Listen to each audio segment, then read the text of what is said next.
माँ भगवती अपने भक्तों के जन्म मरण आदि संसारिक बंधन दुखों को दूर करती है। माँ के इन मोक्षदायी मंगलमयी रूपों को नवरात्रि के रूप में मनाया जाता है। माँ के भक्त अपने घरों में माँ के इन नव स्वरूपों की इन 9 दिनों में पूजा करते हैं। घरों में कलश स्थापना आदि की जाती है। अखंड ज्योति जलाकर माँ की पूजा की जाती है।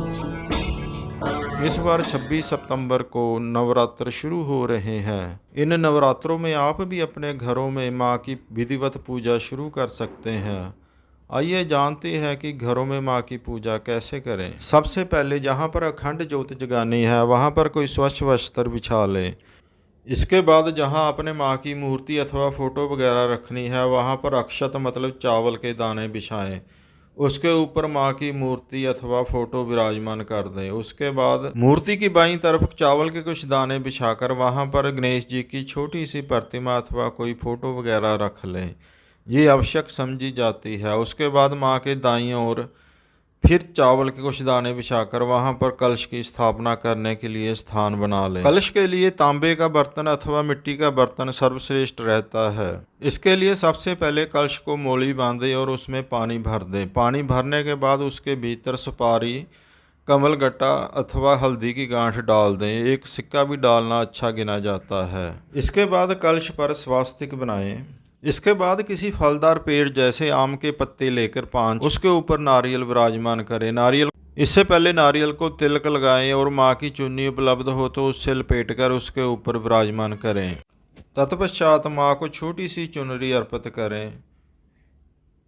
इसके बाद ज्वाला प्रज्वलित करने की तैयारी करें। इसके लिए माँ की आराधना करते हुए मन में ज्वाला प्रज्वलित कर दें। इसके बाद प्रथम पूज्य गणेश जी को वंदना करते हुए नमन करते हुए उनके सामने दुर्वा घा और पुष्प वगैरह चढ़ाएं। इसके बाद माँ को तिलक करें। आपने जो कलश की स्थापना की है उसको भी तिलक करें। तिल के लिए चंदन, कुमकुम अथवा सिंदूर का प्रयोग करें, लेकिन इन नवरात्रों में सिंदूर का इस्तेमाल सबसे श्रेष्ठ गिना जाता है। घर परिवार की समृद्धि के लिए जौ भी बीजे जाते हैं। इसके लिए कोई मिट्टी के बर्तन अथवा दूसरे बर्तन में मिट्टी लेकर उसमें जौ के दाने डालें। जहां माँ की मूर्ति रखी हुई है उसकी दाईं ओर उसको विराजमान कर दें। कुछ लोग इसको बाहर भी डाल देते हैं, लेकिन सर्वश्रेष्ठ माँ के पास ही रखना गिना जाता है। माँ की बाईं ओर धार्मिक पुस्तकें रखने का प्रचलन है। इसके बाद माँ को प्रसाद भोग लगाने के लिए जो भी अर्पित करना चाहें आप अर्पित कर सकते हैं और जो भी सामग्री आपकी इच्छा हो वहाँ रख सकते हैं। इस तरह माँ भगवती के चरणों का ध्यान करते हुए आप भी घर में माँ की पूजा कर सकते हैं इन नवरात्रों में। इसके लिए आपको सुबह ब्रह्म मुहूर्त में उठकर माँ की पूजा करनी पड़ती है। सुबह जो मुहूर्त पड़ते हैं उसमें सर्वश्रेष्ठ मुहूर्त ब्रह्म मुहूर्त गिना जाता है, जो आजकल सुबह 4:15 बजे से लेकर 5:30 बजे तक गिना जाता है। इस समय ना उठ सके तो कम से कम सूर्योदय से पहले उठकर माँ की आराधना करें। माँ भगवती आप पर कृपा करेंगी।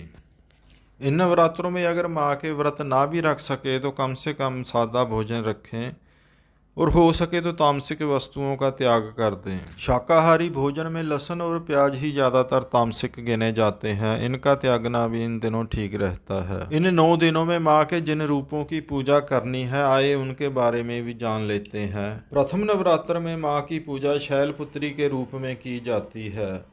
भगवान शिव की अर्धांगिनी माँ पार्वती जी, जो गिरिराज हिमालय की पुत्री के रूप में अवतरित हुई। बेशक वे अधीश्वरी हैं, फिर भी गिरिराज हिमालय जी की तपस्या और प्रार्थना से प्रसन्न होकर कृपापूर्वक उनकी पुत्री के रूप में प्रकट हुई थी, ऐसा कूर्म पुराण में लिखा हुआ है। प्रथम नवरात्र में माँ भगवती के शैलपुत्री के रूप की पूजा करें। दूसरे नवरात्र पर माँ भगवती के ब्रह्मचारिणी रूप की पूजा होती है। माँ के जिस रूप से ब्रह्मचार्यशील की प्राप्ति होती है वो माँ ब्रह्मचारिणी है। भगवान के सच्चिदानंद ब्रह्म मूर्ति स्वरूप की प्राप्ति होती है माँ ब्रह्मचारिणी जी की आराध्या से। दूसरे नवरात्र के अवसर पर माँ ब्रह्मचारिणी जी के इस रूप की पूजा करें। तीसरे नवरात्र के अवसर पर माँ के चंद्रघंटा रूप की पूजा होती है। यह भक्ति और शक्ति का सुमेल होता है। माँ के इस स्वरूप की पूजा से अनहाद की प्राप्ति होती है।